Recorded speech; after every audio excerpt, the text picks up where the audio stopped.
Hey folks, Marty Nowicki from Impact Snap coming to you from the Turning Stone Resort and Casino in upstate New York. Today's video is the importance of turn. If you don't feel like you're flexible enough or capable of it, we're going to show you some ideas on how to complete a nice full turn.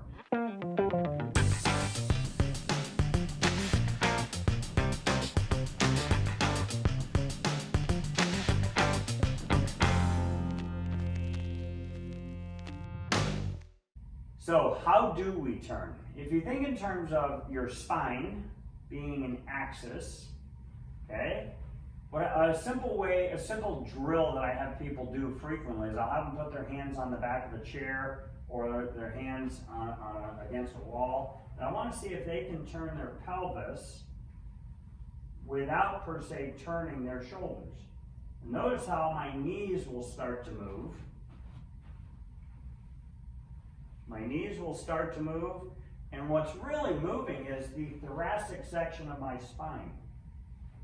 That's what's turning in order to get my pelvis and my femurs and my knees to move. Now, once I get the pelvis freed up to make that movement, I'm now going to get the clavicles to actually help to move the shoulders.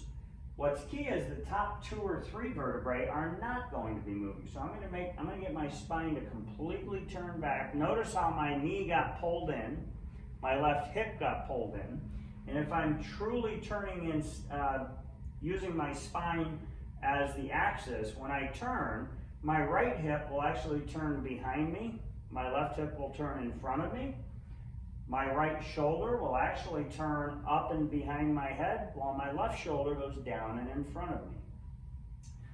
A lot of what angle I'm set up would be determined by what club I'm using. So with the driver, we'd see the shallowest turn or the flattest turn. With a wedge, we'd see a little steeper turn. Okay? Now, what's happening, I've got to allow my knees, my pelvis, my clavicles to move.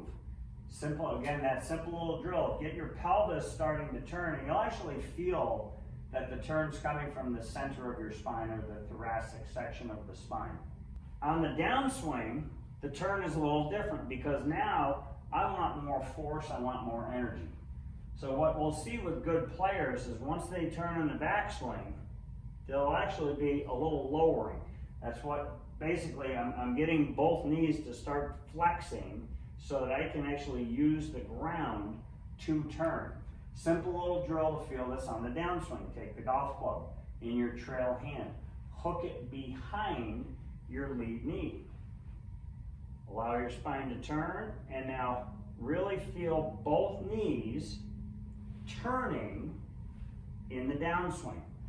3 keys to turning in the downswing. Number 1, bent knees. Number 2, level knees through transition, okay? So when I go from the top into the start of the downswing, the knees should be relatively level.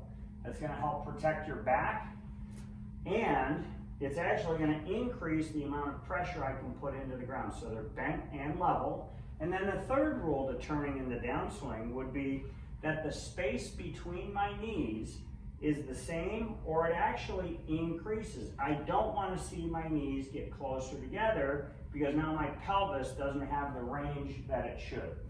So your knees need to separate. What that does is that takes your femurs and it points them outward a little bit. So if anyone's watched other videos on people, squatting or whatnot, basically if you follow the 3 simple keys, flex knees, level knees, and maintain the same distance or even increase it, that'll increase the pressure into the ground. Now I can use my legs to push and turn. So the turn can actually help you generate more speed. Let the knees, pelvis, spine wind up. Don't be afraid if the heel comes off the ground or if your lead knee kicks inward. Just make sure that there's not a lot of sliding, because if that pelvis moves side to side too much, that will restrict your ability to turn. So we want to really stay inside your starting position. Right hip will actually turn inside of its starting point as you're watching it from a face-on view. And the turn can actually increase, will actually increase how much speed we have on the club.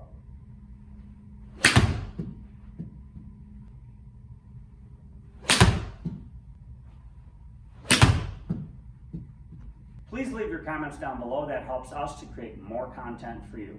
For Impact Snap, I'm Marty Nowicki. Thanks for watching.